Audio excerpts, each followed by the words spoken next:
सागर दुपारी जागा झाला तेव्हा जेव्हा त्याला बेडवर शर्ट शिवाय पडलेले पाहिले तेव्हा त्याला आश्चर्य वाटले. त्याला रात्रीची आठवण येत नव्हती, पण जेव्हा त्याने बेडवर तुटलेल्या काचेच्या बांगड्या पाहिल्या तेव्हा त्याला सर्व काही आठवू लागले. दारूच्या नशेत त्याने रेवाला काय केले होते. त्याला स्वतःबद्दल वाईट वाटत होते. तो रात्री खूप रागावला होता आणि ऋतू गेल्यापासून त्याला असे झटके येत होते. तो इतका रागवायचा की तो कधी-कधी वस्तू उचलून फेकून द्यायचा, पण त्याचा झटका संपताच तो पूर्णपणे सामान्य व्हायचा. तो आताही सामान्य झाला होता. तो खोलीतून बाहेर आला तेव्हा रेवा त्याला पाहून खूप घाबरली. तो येऊन तिच्या शेजारी बसला तेव्हा ती स्तब्ध झाली. ती लगेच सोफ्यावरून उठून बाहेर जाऊ लागली. सागरचे डोळे अजूनही लाल होते, अगदी काल रात्री दारू पिऊन झाल्यावर जसे होते तसेच. रेवा अनियंत्रितपणे रडू लागली. ती मागे सरकली आणि म्हणाली, कृपया मला काही करू नका. मी दीदीची जागा घेतलेली नाही. मी खरं सांगते, माझी तुमच्यावर वाईट नजरही नव्हती. काल रात्री तो तिच्यावर जे काही आरोप करीत होता ते ती घाबरून बोलत होती.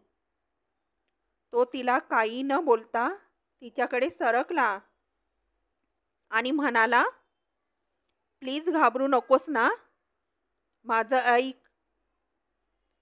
मला खूप लाज वाटते आहे. मला माफ कर.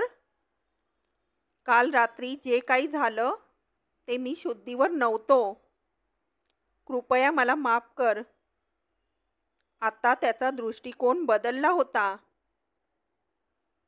रेवाला त्याला काय बोलावं ते समजत नव्हतं. मग सागर उठला आणि त्याच्या खोलीत गेला. आंघोळ करून आणि कपडे बदलून तो नाश्ता न करताच त्याच्या कारखान्यात गेला. रात्री परत आल्यावर त्याने राजला आपल्या हातात घेतले. त्याला प्रेम करू लागला.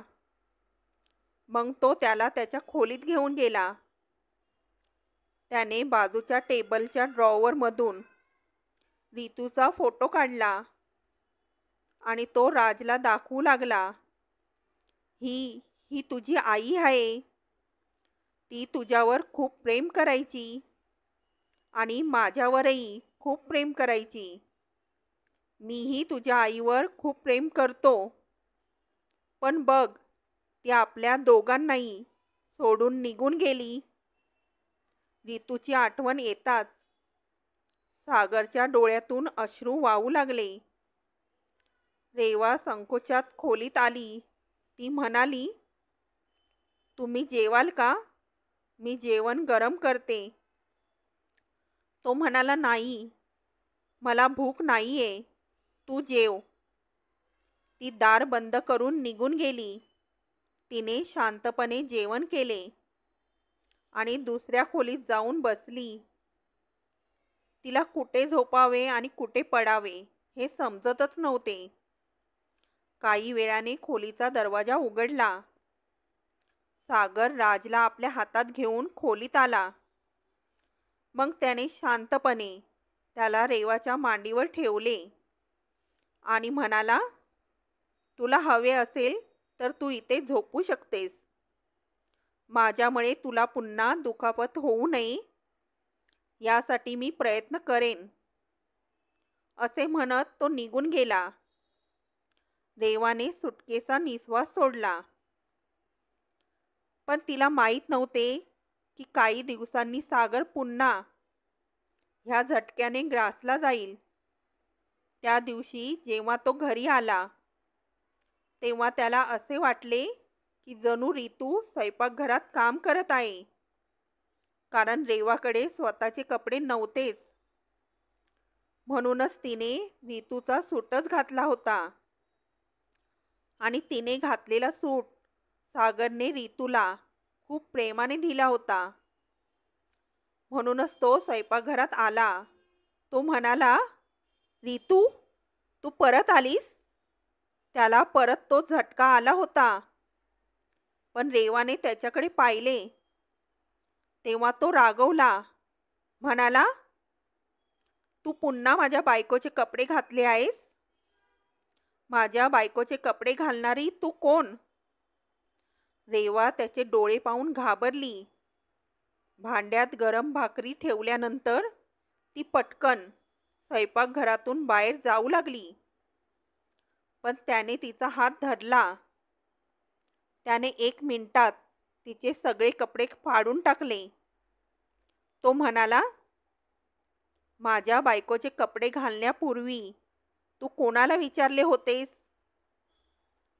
समोरच्या सेल्फवर एक अतिशय धारदार चाकू ठेवला होता. भाजी कापल्यानंतर तिने तो ठेवला होता आणि भाकरी बनवत होती. तो चाकू आता सागरच्या हातात होता. त्याने हातात चाकू धरला आणि त्याचे टोक रेवाच्या मानेवर ठेवले. ती म्हणाली, तू काय करतोयस? मला दुखापत होईल. तो म्हणाला, माझ्या पत्नीचे कपडे घालण्याची तुझी हिंमतच कशी झाली? तुला काय हवे आहे? मी तुला तिची जागा देऊ शकत नाही. मी तुला फक्त वेदना देईन. असे म्हणत त्याने चाकूने ऋतूचे नाव लिहायला सुरुवात केली. रेवा रडू लागताच त्याने दुसऱ्या हाताने तिचा गळा धरला. तो म्हणाला, जर तू मला लिहू दिले नाहीस तर मी तुझा गळा दाबून मारून टाकीन. त्याच्यातला हैवान पाहून असे वाटले की तो खरोखरच रेवाला मारेल. चाकूच्या धारदार टोकाने ऋतूचे नाव तिच्या हृदयाजवळ लिहिले होते त्याने. काम संपताच तो ऋतूच्या नावावर आपले होठ ठेवले. रेवा रडत होती, पण तो त्याच्यात धुंदीत होता. तो तिला आपल्या कुशीत घेऊन त्याच्या खोलीत गेला. राज बाहेर हॉलमध्ये त्याच्या झुल्यात रडत होता, पण सागरला त्याची पर्वा नव्हतीच. यावेळी तो रेवावर आपल्या प्रेमाचा वर्षाव करत होता. तिच्या शरीरावर अनेक ठिकाणी त्याच्या दाताच्या खुणा होत्या. ती रडत होती. त्याला सांगत होती की राज रडत आहे. देवाच्या कृपेने मला सोडा. पण माहीत नाही की त्याला काय झाले होते. त्याला त्याच्या मुलाच्या रडण्याची किंवा इतर कशाची काळजी नव्हती. तो फक्त त्याची आवड पूर्ण करत होता. पण त्याची आवड संपताच तो शुद्धीवर आला. राज रडल्याने अस्वस्थ झाला होता. रेवाने त्याला स्वतःपासून दूर ढकलले. तो स्वतःही मागे सरकला. ती पळून गेली. ती खोलीतून पळून बाहेर पडली. तिचे संपूर्ण शरीर वेदनांनी भरलेले होते. तिला दुसऱ्या खोलीत धावून जाऊन दार बंद करायचे होते. पण राजला रडताना पाहून तिला त्या निष्पाप मुलाची दया आली. सागर तर इतका वेडा झाला होता. मुलाला रडताना पाहून त्याने त्याचे काय केले असते कुणास ठाऊक. ती राजकडे सरकली. तिने राजला आपल्या मिठीत घेतले आणि ती रडत रडत दुसऱ्या खोलीत गेली. सागर येऊ नये म्हणून तिने दार बंद केले आणि कडी लावली. तिच्या मांडीवर येऊन राज शांत झाला आणि उपाशीच झोपला. ती वॉशरूममध्ये गेली आणि शॉवर चालू केला. ती रडत होती आणि तिच्या शरीरातून त्या व्यक्तीचा स्पर्श पुसण्याचा प्रयत्न करत होती. तिला आधीच रक्ताची खूप भीती वाटत होती. जेव्हा ती स्वयंपाकघरात नवीन पदार्थ शिजवायला शिकत होती तेव्हा अनेकदा कांदे आणि टॅमॅटो कापताना तिच्या बोटांवर चाकूने एक छोटासा ओरखडा यायचा आणि ती घरात गोंधळ माजवायची. तिला थोडासाही त्रास सहन होत नव्हता आणि आता तिला जो त्रास होत होता तो भयंकर होता. तिने आंघोळ केली. जेव्हा तिने तिच्या हृदयाच्या जागेवर पाहिले तेव्हा ती खूप रडू लागली. ती बहीण जिच्यावर ती सर्वात जास्त प्रेम करत होती तिचे नाव तिच्या छातीच्या जवळ लिहिलेले होते आणि त्यातून अजूनही रक्त वाहत होते. सागरची भीती तिच्यावर अधिराज्य गाजवत होती. कदाचित कोणीही तिच्यावर दया दाखवू इच्छित नव्हते. ती खोलीत येताच झोपलेला राज रडायला लागला. ती पटकन त्याच्याजवळ आली. ती त्याच्यासोबत झोपली. सागर आत येईल म्हणून दार उघडण्यास तिला भीती वाटत होती. तिने राजला छातीशी धरले, मिठी मारली. त्याने एका निष्पाप मुलासारखे तोंड उघडले आणि त्याच्या आईचे प्रेम आणि आपुलकी शोधू लागला. ही लहान मुलांची सवयच असते. कदाचित तो रेवाला त्याची आई समजत असेल. सगळं संपलं होतं. काहीतरी विचार करत रेवाने राजकडे पाहिलं आणि मग एक दीर्घ श्वास घेत तिने तिचा कुर्ता वर केला. तिला जे नको करायचे होते पण राजच्या फायद्यासाठी ती त्याला पुन्हा एकदा फीड करू लागली. तिच्या गर्भातून अजून एकही मूल जन्माला आलेलं नव्हते हे जाणूनही ती त्याला फीड करू लागली. यावेळी पहिल्यांदाच तिने प्रार्थना केली की ती खरोखरच त्याची आई व्हावी, म्हणजे ती राजची भूक भागवेल. हे विचार करत तिच्या डोळ्यातून अश्रू आले. तिचे संपूर्ण शरीर दुखत होते आणि खोलीमध्ये औषधही नव्हते. राज देखील अशाच प्रकारे झोपी गेला आणि तिनेही त्याच अवस्थेत डोळे मिटले. तिला माहीत नाही की ती किती तास झोपली. रात्री तिला अचानक जाग आली. तिला मोठ्याने रडण्याचा आवाज आला. ती घाबरून जागी झाली. तिने घड्याळात पाहिले. पहाट झाली होती. राज झोपला होता. तिने कपडे नीट केले आणि ती उठली. तेव्हा सागरचा आवाज होता. सागर रडत होता. तिला दार उघडून जाऊन बघावंसं वाटलं पण तिला त्या वेड्या माणसाची भीती वाटत होती. सागरची अवस्था तिला काहीशी समजत होती. कदाचित ऋतूच्या मृत्यूच्या धक्क्यामुळे त्याला असे झटके येत होते. ती हळूच दार उघडून बाहेर पडली. सागर रडत होता. समोरच्या हॉलमध्ये जमिनीवर बसून त्याचे केस ओढत होता आणि रागात म्हणत होता, मी हे का केले? मला काय होत आहे? त्याने तोच चाकू उचलला होता आणि विनाकारण त्याचे मनगट कापत होता. स्वतःला दुखापत करून घेत होता. जेव्हा रेवाने हे पाहिले तेव्हा ती घाबरली. जर त्याने त्याची नस कापली असती तर काही होऊ शकले असते.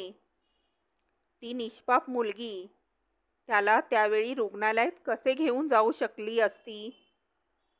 ती घाबरून बाहेर आली आणि म्हणाली, सागर, तू काय करतोयस? तुला दुखापत होऊ शकते. कृपया असं करू नकोस. ती घाबरली आणि दूर उभं राहूनच त्याच्याशी बोलली, जेणेकरून जर तो पुन्हा तिच्याकडे धावला तर ती दार लावून आत जाऊ शकते. पण सागर तिला पाहून रडू लागला आणि त्याने चाकू बाजूला फेकून दिला. त्याच्या दोन्ही हातांवर जखमांच्या खुणा होत्या. तो म्हणाला, मला माहीत नाही मला काय झाले आहे. मला माझी अवस्था समजत नाहीये. मला माहीत नाही मी तुझ्यासोबत असं का केलं. मी त्या दिवशी दारू पिऊन होतो, पण आज आज नाहीये. मग मी असं का केलं. मला असं वाटतंय की माझं मन माझ्या नियंत्रणात नव्हतं. तो रडत तिला सगळं सांगत होता. ती शांतपणे त्याचं बोलणं ऐकत होती. ती हळूच पुढे सरकली आणि स्वयंपाकघरात जाऊन चाकू लपवला. ती म्हणाली, प्लीज उठ, खोलीत जा. जर तुला काही झालं तर राज आणि माझं काय होईल. माझ्या आईने मला तुझ्यावर सोपवलं आहे. माझ्या नशिबात काय लिहिले आहे हे मला माहीत नाही. माझ्या बहिणीच्या शेवटच्या आठवणीची काळजी वाटते मला. जर मला काही झालं तर राजचं काय होईल. जेव्हा सागर उभा राहिला तेव्हा ती भीतीने मागे हटली. यावेळी तिला हे सहन करणे खूप कठीण होते. सागरचे दोन्ही हात रक्ताने माखले होते. जेव्हा तो तिच्या समोरून चालत आला आणि हात जोडून तो तिची माफी मागू लागला. माफ कर, मी तुला दुखवू इच्छित नव्हतो.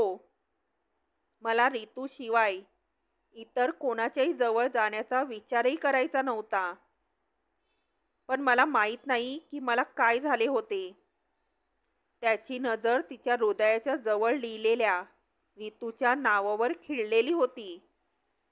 तिथून वाहणाऱ्या रक्तामुळे तिच्या कुर्त्याचा रंग बदलला होता. तो म्हणाला, बघ, मी तुला वेदना दिल्या आहेत. त्या बदल्यात मी माझे संपूर्ण हात कापले आहेत. बघ, मी स्वतःलाही जखमी केले आहे. तो एका निष्पाप मुलासारखा बोलत होता आणि खोलीत जाऊन तेच वाक्य पुन्हा पुन्हा सांगत बसला. तो अजूनही खोलीत बसला होता. ती त्याच्या खोलीत गेली नाही, तर थेट तिच्या खोलीत आली. ती राजसाठी फीडर बनवत होती. त्याला फीड करू लागली होती आणि मग ती विचार करत होती. दुसऱ्या दिवशी सकाळी सागर बेडवर पडला होता. तो तापाने जळत होता. ती भीतीने त्याच्या जवळ गेली. तिने त्याच्या हातावरील रक्त साफ केले आणि त्यावर पट्टी बांधायला सुरुवात केली. तिने त्याला स्वतःच्या हाताने नाश्ता खायला दिला आणि नंतर त्याला औषध दिले आणि झोपवले. मग तिला तिच्या एका मैत्रिणीची आठवण झाली, जिचे वडील मानसशास्त्रज्ञ होते. रेवाने तिची संपूर्ण कहाणी मैत्रिणीला सांगितली. मैत्रीण म्हणाली, मी माझ्या वडिलांशी बोलेन आणि मग ते काय म्हणतात ते सांगेन. राज पुन्हा रडू लागला. तेव्हा रेवाने फोन ठेवला. ती त्याला फीडर देत होती, पण तो वारंवार तिच्या छातीकडे सरकत होता. तो आता शहाणा झाला होता. जणू त्याला आईच्या शरीराकडून सांत्वन हवे होते. थोडा वेळ विचार केल्यानंतर तिने सागरकडे पाहिले, जो तोंड खाली करून झोपला होता. राजची सवयच होती. राजची सवय पूर्ण करण्यासाठी तिने त्याला छातीशी घेतले. 15 मिनिटे उलटून गेली. तेव्हा रेवाला असे वाटले की दूध नैसर्गिकरित्या येऊ लागले आहे. तिला थोडे आश्चर्य वाटले. हे कसे होऊ शकते. ती घाबरून स्वतःकडे पाहत होती. खरं तर दूध तिच्या शरीरातून बाहेर पडू लागले होते. राज अजूनही जागाच होता. तो जोरात रडू लागला. त्याचे रडणे ऐकून सागरही जागा झाला. ती लगेच स्वतःला लपवू लागली, पण राज रडतच राहिला. सागर म्हणू लागला, काय झाले. तो का रडत आहे. तू त्याला पुन्हा फीड करू लागली होतीस का. बघ, मी कबूल करतो की मी चूक केली आहे. तू मुलाला स्तनपान करू शकत नाहीस, मग तू त्याला छातीशी का धरून ठेवले आहेस? पण या क्षणी तिला काय बोलावे हे समजत नव्हते. ती संकोचून सागरला म्हणाली, मला माहीत नाही हे कसे घडले, पण खरंच माझ्या शरीरातून दूध येत आहे आणि मी त्याला आपले दूध पाजून त्याची भूक शांत करू शकत आहे. सागरचे डोळे विस्फारले होते. राजने पुन्हा एकदा तिच्या छातीला मिठी मारली होती आणि त्याला पुन्हा एकदा ती फीड करू लागली आणि ती इच्छा असूनही त्याला दूर ढकलू शकत नव्हती. सागरने आश्चर्याने तिच्याकडे बघितले आणि हसला. हे कसे शक्य आहे? तू असे कोणते तरी औषध घेतले आहेस का ज्यामुळे तू त्याला फीड करू शकशील? ती म्हणाली, नाही, मी कोणतेही औषध घेतलेले नाही. मी तर घराबाहेरही जात नाही. जर हे दूध बाळासाठी वाईट असेल किंवा त्याला काही झाले तर? हा विचार येताच ती त्याच्यापासून वेगळी झाली. सागरने तिला ताबडतोब डॉक्टरकडे नेले. रेवा खूप अस्वस्थ होती. डॉक्टरही काळजीत पडले. तिने संकोचून त्यांना सर्व गोष्ट सांगितली की मी अजूनही आई झालेली नाही. हे माझ्या बहिणीचे बाळ आहे आणि तरीही मला दूध येऊ लागले आहे. हे ऐकून डॉक्टरही आश्चर्यचकित झाले आणि त्यांनी तिला संपूर्ण घटना सांगण्यास सांगितले. कारण कोणालाही असे दूध येत नाही. मला माहीत नाही, नक्कीच काहीतरी घडलंय.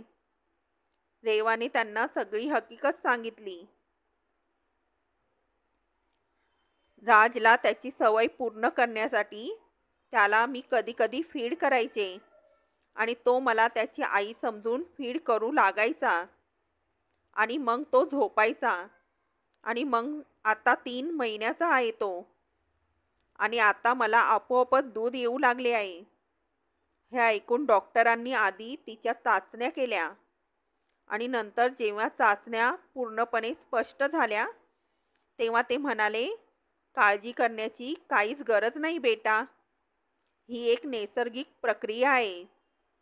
जेव्हा बाळ तुमच्या छातीतून दूध पिऊ लागते तेव्हा तुमचा मेंदू आपोआप सिग्नल पाठवू लागतो. तुमचे हार्मोन्स सक्रिय होतात आणि तुम्ही त्याला आई बनवून तिच्या निष्पाप मुलाला ज्या प्रकारे दूध पाजते त्याच प्रकारे दूध पाजू शकता. सागर खूप आश्चर्यचकित झाला. त्याला काहीच समजत नव्हते. दुसरीकडे रेवाच्या आनंदाला सीमा नव्हती. सागरही आनंदी होता. सागरने गाडी घराकडे वळवण्याचा प्रयत्न केला तेव्हा ती संकोचीन म्हणाली, सागर, कृपया गाडी या रुग्णालयाकडे वळवा. ह्या बाजूला मानसोपचार तज्ज्ञाचे रुग्णालय होते. सागर म्हणाला, का? तू तिथे काय करणार आहेस? ती म्हणू लागली, कृपया मी जे काही सांगते ते मान्य करा. तुला राजची शपथ आहे. कोणतेही प्रश्न विचारू नकोस. राजच्या शपथेसमोर तो शांत झाला. हे तिच्या मैत्रिणीच्या वडिलांचे रुग्णालय होते जिथे ती सागरला घेऊन आली होती. सागरला काहीच समजत नव्हते. जेव्हा अपॉइंटमेंट आली तेव्हा रेवा देखील त्याच्यासोबत गेली. सुरुवातीला तो थोडासा संकोच करत होता, पण डॉक्टरांच्या आग्रहास्तव तो त्याला सर्व काही सांगू लागला. तो त्याच्या पत्नीवर किती प्रेम करतो. डॉक्टर त्याला काही औषधेही देत होते. त्यामुळे तो खूप शांतपणे सर्व काही सांगत होता आणि नंतर तो रडत गप्प बसला. डॉक्टरांनी काही चाचण्याही सांगितल्या आणि यानंतर त्याने सागरला आणि रेवाला सांगितले की तो त्याच्या पत्नीवर खूप प्रेम करतो. दुसरे म्हणजे तो खूप रागीट आहे. जेव्हा त्याच्या पत्नीचा अपघाती मृत्यू झाला तेव्हा त्याचे मन हा धक्का सहन करू शकले नाही. म्हणूनच त्याला वेड्याचे झटके येऊ लागले आहेत. त्याच्या दुसऱ्या पत्नीला त्याच्या पहिल्या पत्नीच्या मृत्यूसाठी जबाबदार मानून तो तिचा छळ करू लागला आणि मारहाण देखील करू लागला. पण तो सामान्य होताच त्याला त्याच्या कृत्याची लाज वाटते. त्यामुळे 5-6 महिन्यांचा एक कोर्स आहे. जर तुम्ही हे औषध योग्यरित्या घेतले आणि सगळे नियम पाळले आणि तुम्ही त्यांना आनंदी ठेवण्याचा प्रयत्न केला तर त्यांच्यासोबत हे घडणार नाही आणि हा आजार बरा होऊ शकतो. शांतपणे सर्व काही ऐकल्यानंतर ते तिथून बाहेर पडले. यानंतर सागरला पुन्हा असा पॅनिक अटॅक आला नाही. तो नियमितपणे औषध घेत असे आणि दररोज रात्री रेवा स्वतः ते औषध त्याला देत असे. तिला माहीत होते की जर तिने एक दिवसही औषध चुकवले तर तो त्याचा संयम गमावेल आणि त्याचा त्रास तिला सहन करावा लागेल. दररोज रात्रीप्रमाणे आजही ती औषध आणि एक ग्लास दूधही घेऊन आली होती. तेव्हा राज खोलीत सागरच्या मांडीवर खेळत होता. त्याला तिथेच सोडून ती निघू लागली. तेव्हा त्याने लगेच तिचा हात धरला. रेवा संकोचून मागे वळली आणि सागरला म्हणाली, तू कुठे जात आहेस? सागर म्हणाला, तू कुठे जात आहेस? कधी कधी माझ्या शेजारी येऊन बस. मी जेव्हा जेव्हा तुला पाहतो तेव्हा तू नेहमीच कोणत्या ना कोणत्या कामात व्यस्तच असतेस. ती संकोच करत त्याच्यापासून काही अंतरावर बसली. यावेळी राज खेळत होता. तो काही शब्द आता बोलू लागला. नेहमीच तो मम्मा मम्मा म्हणत असायचा आणि त्यावेळी सागर थोडा रागवायचा. तो म्हणाला, तू त्याला मम्मा मम्मा म्हणायला शिकवलंस, तू त्याला पप्पा म्हणायला शिकवलं नाहीस. रेवा म्हणाली, नाही, ती फक्त मुलांची जीभ असते. तो असा आवाज काढतो म्हणजे असं वाटतं की तो मम्मा म्हणतोय. खरंच मी त्याला काही शिकवलेलं नाही. त्याला अजूनही काहीच कळत नाही. ती घाबरली होती. लगेच स्पष्टीकरण देत होती आणि सागर संकोचून गेला. त्याला फक्त तिच्याशी असलेले नाते कसे तरी सुधारायचे होते. त्याला मैत्रीपूर्ण वृत्ती राखायची होती. ते बराच वेळ बोलत राहिले. जेव्हा राजला भूक लागली तेव्हा तो रितूच्या मांडीकडे जाऊ लागला. एका बाजूला तो सागरचा हात धरून होता आणि दुसरीकडे तो रेवाच्या मांडीवर जात होता. रेवाने त्याला उचलले आणि दुसऱ्या खोलीत जाऊ लागली जेणेकरून ती त्याला फीड करू शकेल. पण त्याने आधीच सागरचा हात धरला होता. त्याला फक्त एका बाजूला सागरचा हात धरायचा होता आणि एका बाजूला त्याच्या आईने त्याला फीड करावे असे वाटत होते. रेवाने लाजून लाल होत म्हटले, बेटा चल, दुसऱ्या खोलीत जाऊया, म्हणजे मी तुला फीड करू शकेल. पण तो रडू लागला. सागर म्हणाला, काय झालं? तू मुलाला का रडवत आहेस? इथे बस आणि त्याला फीड कर, मी तुला पाहत नाही. तेव्हा रेवा त्याला काहीशा संकोचाने तिथेच बसून फीड करू लागली. तेव्हा सागरला तिच्याकडे पाहायचे नव्हते, पण कदाचित ती एक नैसर्गिक इच्छा होती आणि ती त्याची पत्नीही होती. इच्छा नसतानाही त्याची नजर रेवाच्या शरीराकडे जाऊ लागली आणि तो तिच्याकडे पाहू लागला. त्याच्या आतल्या भावना पुन्हा एकदा उफाळू लागल्या. राजला फीड करून ती उठू लागली म्हणून त्याने तिला धरले आणि जवळ आणले. राज झोपी गेला होता. तो म्हणाला, तू मला माफी मागण्याची संधी देणार नाहीस का? रेवा म्हणाली, मी तुझी परिस्थिती समजू शकते.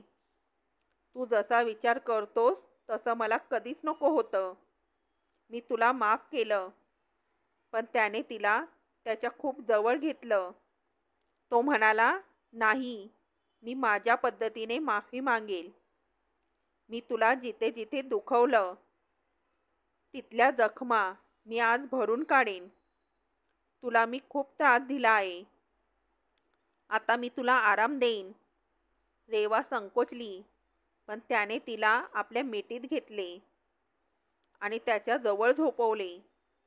ती म्हणाली, सागर प्लीज, मला भीती वाटते आणि राज ही जागा होईल. सागर म्हटला, नाही, तो जागा नाही होणार. आणि त्याने तिच्यावर पूर्णपणे हावी झाला.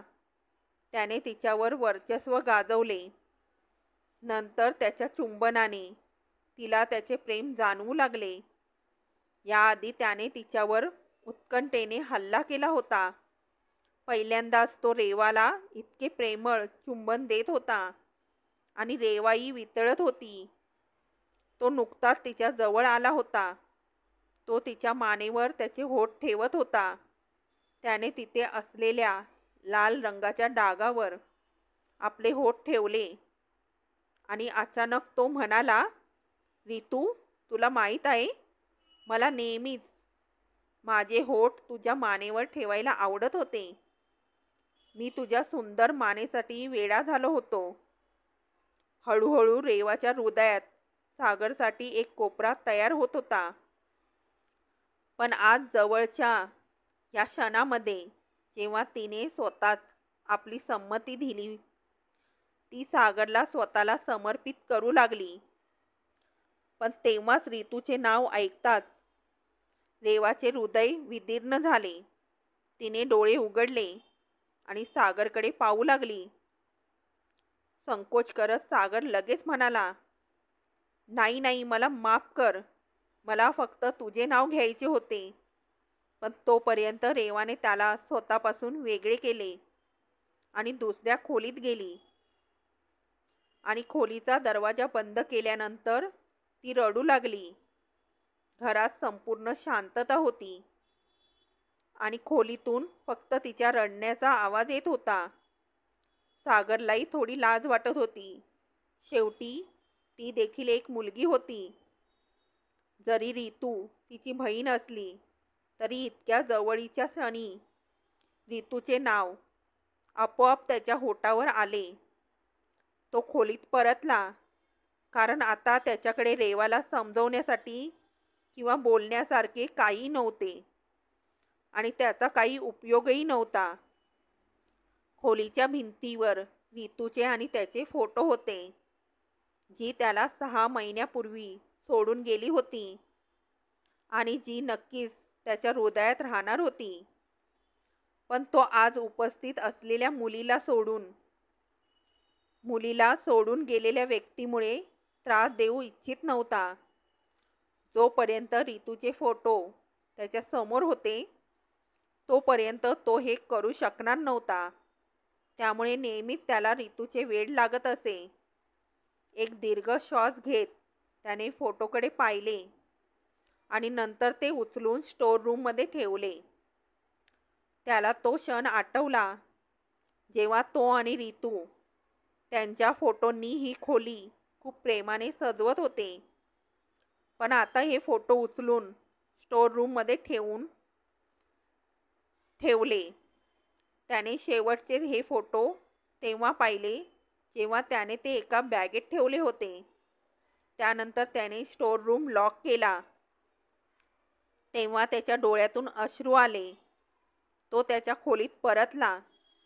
दुसऱ्या दिवशी जेव्हा रेवा राजला घेण्यासाठी खोलीत आली तेव्हा तिथे एकही फोटो नव्हता.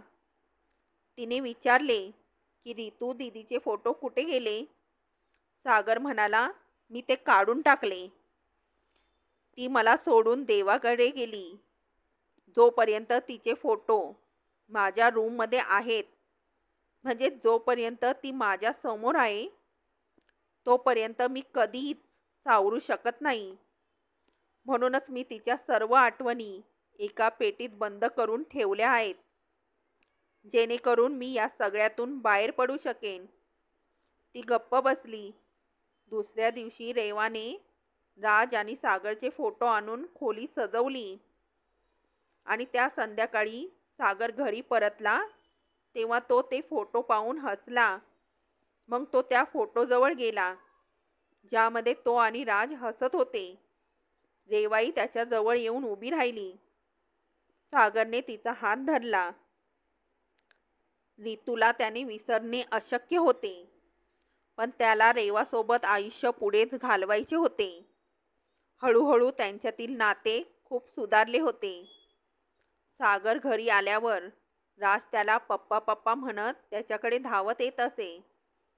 रेवा त्याच्यासाठी जेवण बनवत असे आणि गोड आंबट खोड्या करत असे.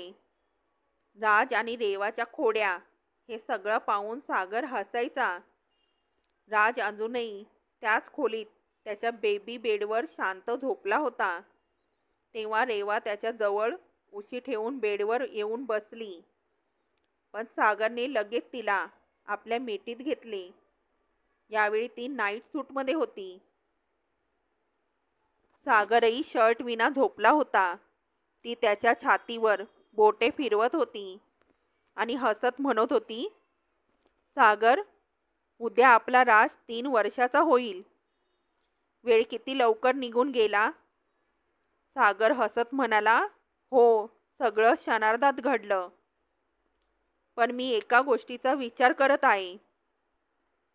रेवा म्हणाली, काय? सागर म्हणाला की राज घरात किती दिवस एकटा खेळत राहणार. त्याला त्याच्यासोबत खेळायला एखादी धाकटी बहीण किंवा भाऊ हवा, जेणेकरून ते संपूर्ण घरात गोंधळ निर्माण करू शकतील.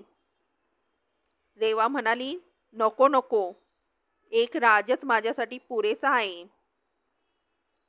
त्यावर सागरने तिला जवळ घेतले, मिठी मारली आणि तो म्हणाला, नाही नाही, मला एक मुलगी हवी आहे आणि पुढच्या वर्षापर्यंत मला ती माझ्या मांडीवर हवी. तर यासाठी आपल्याला आजपासूनच तयारी सुरू करावी लागेल.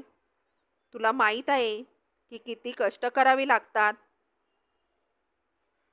हे ऐकून रेवा त्याच्याकडे पाहू लागली. ती म्हणाली की आज तुझे प्रेम खूप उतू जात आहे. त्याने तिला आपल्या मिठीत घेतले, जवळ ओढले. खोली त्याच्या कुजबुजण्याने, नंतर त्यांच्या हास्याने आणि नंतर खोली अंधारात बुडाली. आणि आणखीन एक रात्र त्यांनी एकमेकांना समर्पित केली. चॅनलवर नवीन असाल तर चॅनलला सबस्क्राईब अवश्य करा आणि कथा आवडल्यास कथेला लाईक आणि कमेंट्स करायला विसरू नका. धन्यवाद.